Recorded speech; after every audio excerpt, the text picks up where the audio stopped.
السلام علیکم، کیسے ہیں آپ سب؟ امید کرتی ہوں سب ٹھیک ہوں گے۔ آج کی ایپیسوڈ بھی آپ لوگوں کو ضرور پسند آئے گی۔ جنہوں نے چینل کو سبسکرائب نہیں کیا وہ چینل کو سبسکرائب کر لیں۔ اور کل میری چھٹی کا دن ہے، لیکن میں آپ لوگوں کو نیو ناول کا پرومو دوں گی انشاءاللہ۔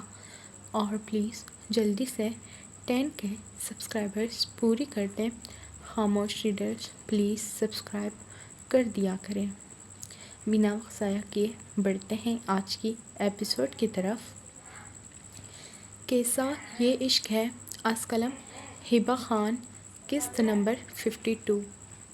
فہد کراچی پہنچ گیا تھا اور اسے اب کراچی کے مشہور کھوٹے پر جانا تھا، لیکن پہلے وہ گھر گیا تاکہ فریش ہو سکے اور اپنا دماغ چلا سکے۔ میرل جو روٹھا روٹھا چہرہ بنائے آریان کو تیار کر رہی تھی، واش روم کے دروازہ کھلنے کی آواز پر رخ موڑ کر فہد خان کی طرف دیکھا، جو بلیک قمیص شلوار میں ملبوس ٹاول سے بال سکھاتے اپنے قدم بیڈ کی جانب بڑھاتے اوندھے منہ بیڈ پر لیٹ کر آریان کو دیکھنے لگا۔ اپنی منزل کی طرف بڑھنے سے پہلے وہ تھوڑا سکون حاصل کرنا چاہتا تھا، جو میرل کے علاوہ اسے کہیں میسر نہیں تھا۔ وہ جب سے آیا تھا ایک بھی بار میرل نے اس سے ٹھیک سے بات نہیں کی تھی، بس ناراض سا چہرہ لیتے اس کے سوال پہ ہاں ہوں کا جواب دے رہی تھی۔ میرو میری جان، ناراض ہو؟ فہد کیوٹ انداز میں آنکھیں پٹ پٹاتے پوچھنے لگا۔ اتنی دیر بعد آئے آپ؟ فہد تھوڑا سا بھی خیال نہیں ہے آپ کو میرا؟ میرل منہ بناتے بولی تو فہد کو اپنی جان سے پیاری بیوی پر ٹوٹ کے پیار آیا۔ میری جان، بس لیٹ ہو گیا اور ابھی بھی مجھے کسی کام سے جانا ہے، لیکن پہلے مجھے اپنی بیوی کو پیار کرنا ہے۔ فہد لہجے میں خمار لیے میرل کی آنکھوں میں جھانکنے لگا، جس میں اس کے آنے کی خوشی صاف واضح تھی۔ میرا بیبی کیسا ہے؟ آریان کے گالوں پر اپنی ہلکی بریڈ رگڑتے ہوئے بولا، جس پر وہ چھوٹا سا آریان مسکرایا۔ تمہاری طبیعت کیسی ہے؟ درد ہو رہا ہے یا نہیں؟ اب بہتر ہوں، بس تھوڑا بہت درد ہوتا ہے، لیکن چھر پل لیتی ہوں، پھر تھوڑا ٹھیک ہو جاتا ہے۔ 2 دن بعد جاؤں گی اسٹیچز کھلوانے۔ آریان کو اپنی گود میں اٹھاتے میرل اب اسے فیڈ کروانے کی تیاری کرنے لگی۔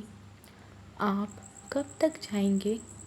اپنی شرٹ دھڑکنوں تک کھسکھساتے میرل اسے باتوں میں لگانے لگی۔ چلا جاؤں گا میری جان۔ کیوں؟ فہد اسے دیکھتے آئی برو اچکاتے پوچھنے لگا۔ فہد معنی خیزی سے اس کی دھڑکنوں کو دیکھنے لگا، جس پر اس کا بچہ بھوک سے چور انداز میں جھکا ہوا تھا۔ بس ایسے ہی پوچھ رہی تھی۔ فہد کی لو دیتی نظریں اپنی دھڑکنوں پر محسوس کرتے میرل سرخ چہرہ لیے بولی، اسے جلدی سے فیڈ کرواؤ۔ فہد گمبھیر لہجے میں کہتے اپنے ہاتھوں کو سرکاتے اس کی دھڑکنوں تک لاتے سہلانے لگا۔ ایک پر بیٹا قابض تھا، جبکہ دوسرے پر فہد۔ میرل اس کے ہاتھوں پر اپنے ہاتھ رکھتی اپنے ابھار پر سے ہٹانے لگی۔ فہد اس کا سرخ چہرہ دیکھتے مسکراتے ہوئے اس کے گال پر اپنے لب رکھ گیا تھا۔ مت روکو مجھے میری جان، اس وقت میں بہت تھکا ہوا ہوں اور اس تھکان کو صرف اور صرف میری میرو جان ہی دور کر سکتی ہے۔ فہد گمبھیر لہجے میں سرخوشی نما آواز میں میرل سے کہا تو میرل کا پورا بدن کام کر رہ گیا تھا۔ نہ کریں فہد، کیا ہو گیا ہے؟ آریان کا تو خیال کر لیں، وہ بچہ ہے۔ اس طرح اگر آپ کریں گے تو اس پر کیا اثر پڑے گا؟ میرل نے نروٹے پن سے کہتے ہوئے فہد کے ہاتھ کو اپنے دل کے مقام پر سے ہٹانا چاہا تھا، لیکن فہد بغیر اس کی سنے دوسری طرف سے اس کے شرٹ کو اوپر کرتے اب اس کے دل کے مقام کو اپنے ہاتھوں میں بھر کر سہلانا شروع کر چکا تھا۔ میرل نے بھوکلاتے ہوئے جلدی سے اس کا ہاتھ ہٹایا اور اپنی شرٹ کو دوبارہ سے نیچے کیا تھا۔ گھور کر اس کی طرف دیکھتے ہوئے کہا تھا کہ مت کرے، جائیں کھانا کھا لیں۔ نہیں، پہلے تمہیں تنگ کروں گا، اس کے بعد ہی میں کھانا کھانے جاؤں گا، فہد بے باکی سے کہتا، دوبارہ سے اس کے دل کے مقام کو اپنے ہاتھوں میں بھر کر سہلاتا تو اب اس کے دل کے مقام پر سے قمیض گیلی ہو چکی تھی۔ میرو جان، یہ دیکھو میں نے کیا کر دیا۔ فہد نے معصومیت سے میرل کی توجہ قمیض کی طرف دلائی اور اپنی قمیض کو گیلا دیکھ کر میرل سرخ پڑتی فہد کے سینے پر ہاتھ رکھتی جلدی سے آریان کو خود سے جدا کرتی، کیونکہ وہ اب دودھ پیتے پیتے سو گیا تھا۔ بیڈ سے اٹھ کر ڈریسنگ کی طرف جانے والی تھی کہ فہد نے اس کا ہاتھ پکڑ کر جھٹکے سے اپنی گود میں بٹھایا تھا۔ اس کی پچھلی گردن پر اپنے لب رکھتے ہوئے فہد نے خود کو سیراب اور پرسکون کرنا چاہا تھا، اور میرل کے لمس میں فہد کے لیے سکون ہی سکون تھا۔ اس کو چھوتے ہی فہد کے پورے وجود میں سکون کی لہر سرایت کر گئی تھی۔ اگر فہد کو مزید جانا نہ ہوتا، اس کو دیر نہ ہوتی تو وہ ضرور اس وقت میرل پر قابض ہو کر اس کو بھوکلانے پر مجبور کر دیتا، لیکن مجبوری تھی کہ اس وقت اسے کام سے جانا پڑ رہا تھا۔ اس لیے میرل سے کہا کہ جاؤ تم کھانا لے آؤ، اس کے بعد مجھے ضروری کام سے باہر بھی جانا ہے۔ فہد نے میرل سے کہا تو میرل نے سوالیہ نظروں سے اس کی طرف دیکھا۔ فہد نے اس کے گال پر زوردار بوسہ دیتے ہوئے کہا کہ آ کر تمہیں تفصیل سے بتاؤں گا اور پیار بھی کروں گا۔ فہد میرل کے لبوں کو اپنے لبوں سے ٹچ کرتے اسے شرمانے پر مجبور کر گیا۔ میرل بھی مسکراتی اس کے لیے کھانا لانے چلی گئی اور کھانا کھانے کے بعد فہد اپنی منزل کی تلاش میں نکل چکا تھا۔ اب کراچی کے سارے کھوٹوں پر چھاپہ مارنا چاہتا تھا۔ کراچی میں کم کھوٹے تو نہیں تھے، فہد کو سمجھ ہی نہیں آ رہا تھا وہ پہلے کہاں جائے۔ اس کی نظر ایک چھوٹے سے کھوٹے پر گئی، اس نے گاڑی اس کھوٹے کی طرف موڑ لی۔ سر، آپ کو یاد ہے آج ہم نے کھوٹے پر ریڈ مارنی ہے، وہاں آج رات لڑکیاں اسمگلنگ کی جائیں گی۔ یاد ہے اسلم، تم بس ٹیم تیار رکھنا، رات کو جائیں گے، بس تھوڑا ٹائم باقی ہے۔ ہم نے عین موقع پر ریڈ مارنی ہے تاکہ رنگے ہاتھوں چندہ بھائی پکڑی جائے۔ جی سر۔ کانسٹیبل سلیوٹ کرتا چلا گیا تھا کہ ٹیم کو تیار کر سکے۔ ٹائم گزرتا جا رہا تھا اور فہد نے کراچی کے 5 گھونٹے چھان مارے تھے، لیکن اسے کہیں سے بھی کوئی انفارمیشن نہیں ملی تھی۔ اب بس کراچی کا مشہور کھوٹا رہتا تھا۔ فہد ہمت نہیں ہارنا چاہتا تھا، اسی لیے اب اس کی طرف رخ کر دیا۔ رات کے 8 بجے کا ٹائم تھا۔ پولیس بھی اس کھوٹے پر پہنچ چکی تھی، جو کہ کراچی کا مشہور کھوٹا تھا، اور اس کھوٹے کی مالکن چندہ بائی تھی۔ پولیس اندر آ گئی تھی تو وہاں مختلف قسم کی لڑکیاں کھڑی تھیں۔ کچھ پرانی تھی جو ان سب کاموں سے ڈر رہی تھی، اور کچھ ہجڑے اور لڑکیاں اسمگلنگ کے لیے ان کو تیار کیا جا رہا تھا۔ وہاں پر کافی زیادہ لوگ بھی تھے جنہوں نے ان لڑکیوں کو لے کر جانا تھا۔ پولیس اندر گئی تو سب ہی ایک دم گھبرا گئے تھے۔ پولیس نے وہاں ٹائم سے ہی چھاپا مارا تھا۔ پولیس کے آدمیوں نے کافی لوگوں کو بھی پکڑا تھا اور چندہ بھائی کو بھی پکڑ لیا تھا۔ اسی ٹائم فہد بھی اندر آیا تھا، اور پولیس کے ہی ایک آدمی سے فہد کو پتہ چلا تھا کہ ان لڑکیوں کی اسمگلنگ کی جا رہی تھی، اس لیے ہم نے یہاں چھاپا مارا ہے۔ فہد اب یہاں بھی ہمت ہار گیا تھا۔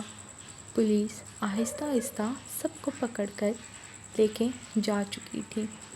چندہ بھائی کو بھی پولیس پکڑ کر لے گئی تھی۔ اب وہاں صرف اور صرف فہد تھا اور خالی کھوٹا، کیونکہ وہاں جتنی بھی لڑکیاں تھیں وہاں سے کچھ بھاگ گئی تھی اور کچھ کو پولیس نے پکڑ لیا تھا، اور اب فہد یہاں بھی ہمت ہارتا نا امید ہو کر گھٹنوں کے بل وہاں ہی بیٹھ گیا تھا۔ کافی دیر وہ اپنی بہن کے بارے میں سوچتا رہا، اور پھر اٹھ کر وہ بھی جانے ہی لگا تھا کہ اسے کسی کمرے سے ٹھک ٹھک کی آوازیں آئی تھیں۔ وہ ایک دم رکا، لیکن پھر آوازیں آنا بند ہوئی تھیں۔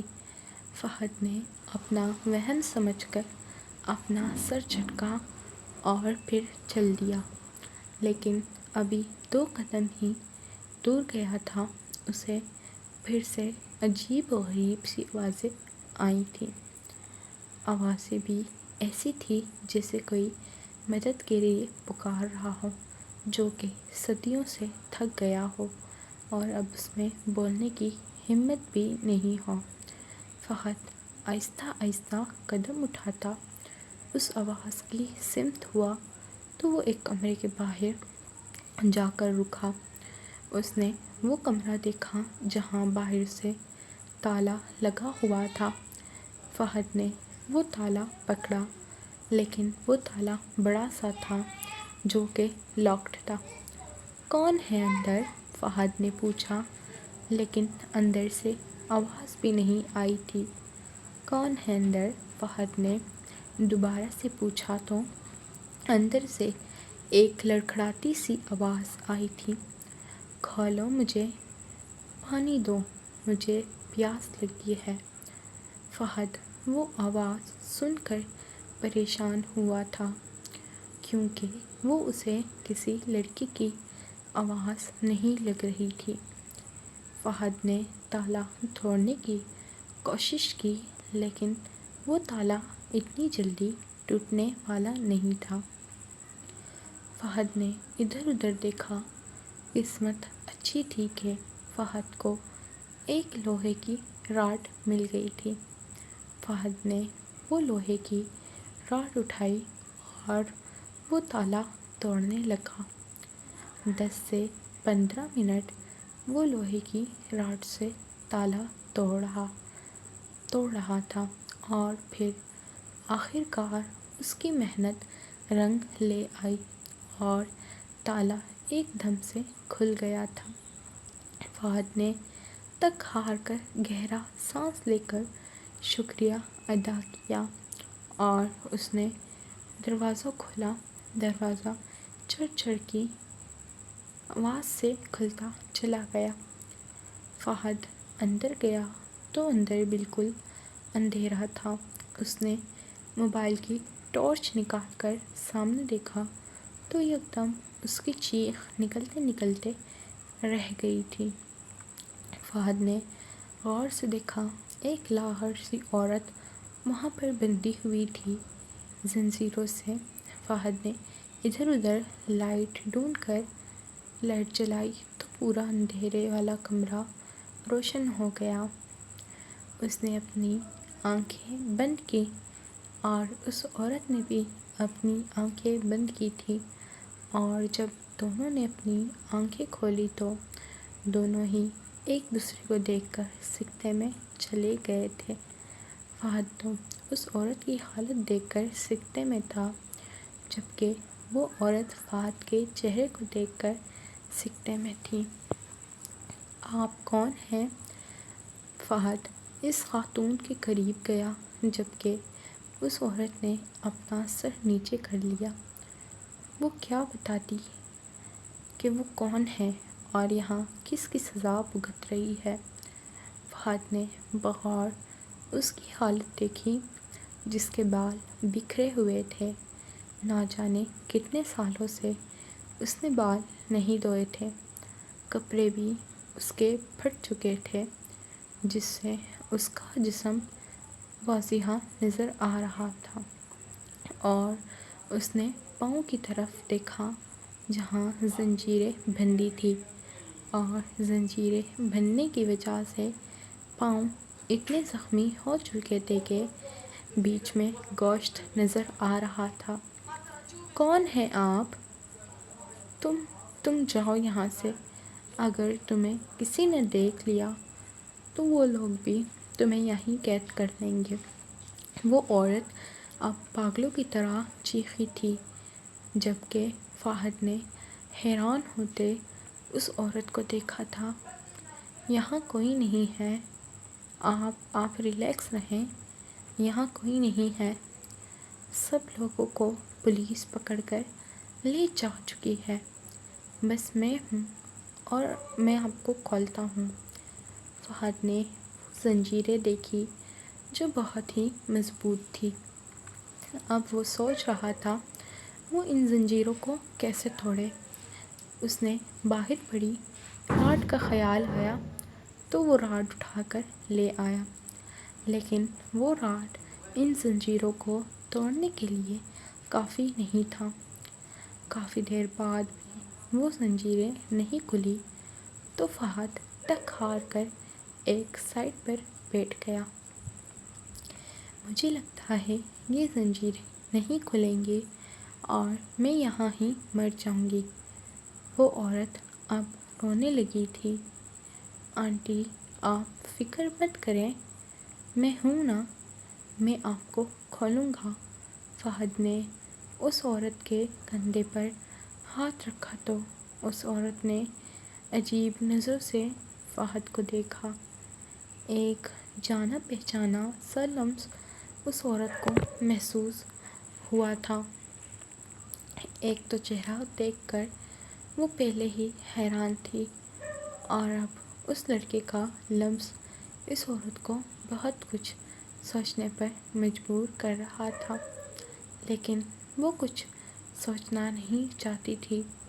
پوری عمر تو اس کی اپنے شوہر اور بیٹے کو سوچتے گزر گئی تھی۔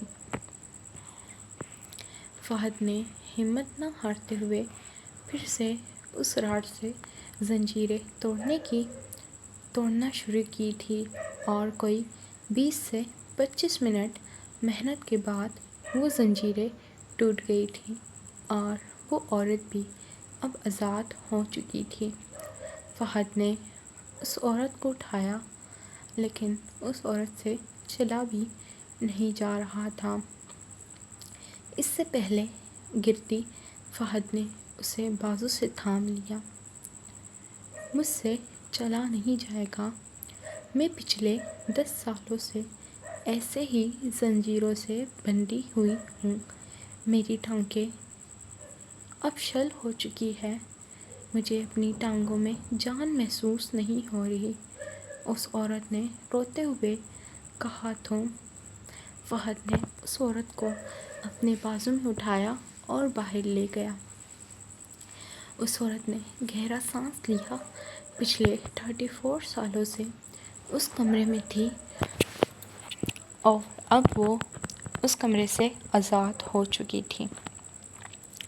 فہد نے اس عورت کو لا کر باہر چارپائی پہ بٹھایا اور جلدی سے ادھر ادھر دیکھا تو ایک پانی کا کولر نظر آیا۔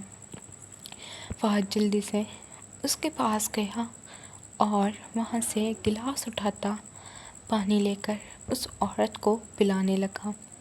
اس لڑکے کا لمس محسوس کرتے اس عورت کو بہت کچھ سوچنے پر مجبور کر رہا تھا، اور اس لڑکے کے خوشبو تارا نے گہرا سانس لے کے اس لڑکے کے خوشبو کو اپنے اندر اتارا تھا۔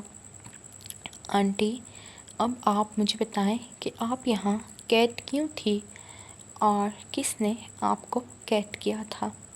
یہ بات سنتے وہ عورت رونے لگی تھی اور پھر وہ اپنے ماضی میں چلی گئی۔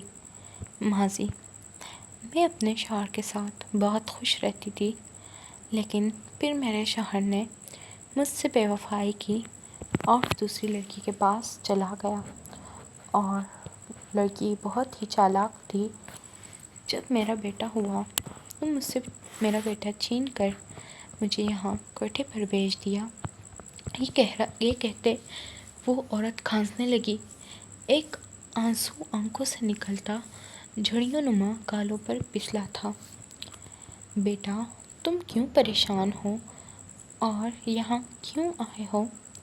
اس عورت نے فہد کو دیکھا جو اس کی بات سن کر صدمے سے اسے دیکھ رہا تھا۔ کچھ نہیں آنٹی، فہد نظریں چراتا ہوا بولا۔ آخر وہ بتاتا بھی تو کیا؟ اس کے ساتھ جتنا برا ہوا تھا وہ تو بتانے کے قابل ہی نہیں تھا، لیکن اس خاتون کو دیکھتے ہی اسے اپنی ماں کی یاد آئی تھی۔ اگر وہ ہوتی تو ضرور اس خاتون کی عمر کی جتنی ہوتی۔ بیٹا، جو بھی بات ہے تم مجھے بتا سکتے ہو۔ وہ عورت فہد کے چہرے سے بھانپ گئی تھی کہ وہ کافی پریشان اور تکلیف میں ہے، اور اس خاتون سے رہا نہیں گیا تو وہ پیچ بیٹھی۔ فہد نے ایک نظر اس خاتون کو دیکھا جس کا چہرہ بالکل پرنور تھا، اور پھر وہ اپنے دل کی بات کھل کے بتانے لگا۔ اس وقت اسے صرف اپنے دکھ کی ساتھی وہ خاتون ہی لگی تھی۔ میں یہاں اپنی بہن کو ڈھونڈنے آیا ہوں۔ 34 سال پہلے میری بہن کو میری سوتیلی ماں نے پیسوں کی لالچ میں آ کر کھوٹے پر بھیج دیا تھا۔ صبح سے ایک ایک کھوٹا جان مارا ہے، لیکن مجھے میری بہن نہیں ملی۔ فہد کی آنکھوں سے آنسو نکلتے اس خاتون کے جڑیوں والے ہاتھ پر گرے تھے۔ تم اپنی سوتیلی ماں سے پوچھ لو اس نے تمہاری بہن کو کہاں بیچا ہے، وہ خاتون فہد کے آنسو پوچھتے بولی۔ مت کہیں اسے میری ماں، وہ عورت ماں کہلانے کے لائق نہیں ہے۔ ایک ماں کے نام پر دھبا ہے جو اپنی بیٹی کو بیچ سکتی ہے، اور وہ میری سوتیلی ماں تھی۔ میری سگی ماں کو بھی تو اس نے بھیج دیا تھا چند پیسوں کے خاطر۔ یہ بھی وہ عورت مرتے مرتے بتا کر گئی ہے، اور میں بد نصیب اپنی ماں کے لمس کو محسوس بھی نہیں کر سکا، اور نہ ہی اپنی بہن کو ڈھونڈ پا رہا ہوں۔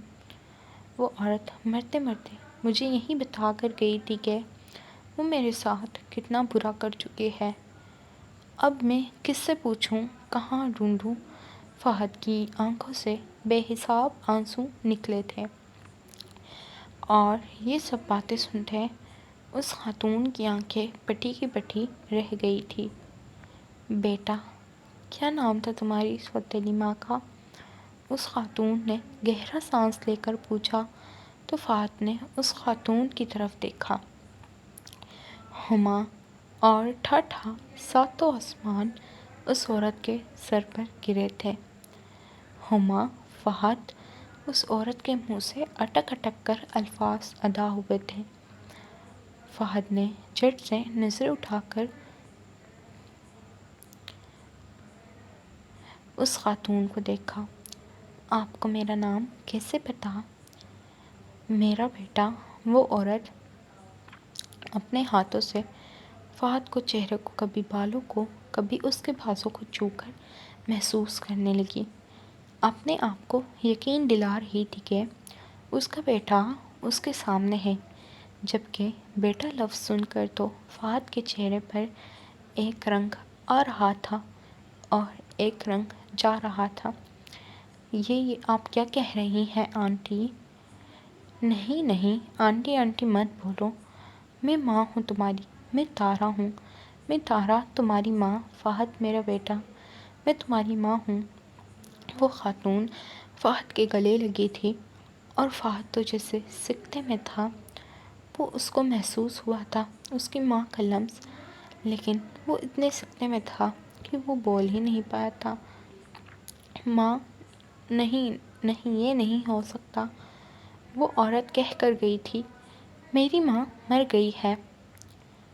نہیں، وہ عورت جھوٹی ہے، جھوٹی ہے، میں مری نہیں ہوں، میں زندہ ہوں۔ تارا تمہاری ماں، میری طرف دیکھو بیٹا۔ فہد رو رہا تھا۔ فہد کو اپنی طرف کرتے دونوں آنکھوں سے ابل ابل کے آنسو بہہ رہے تھے۔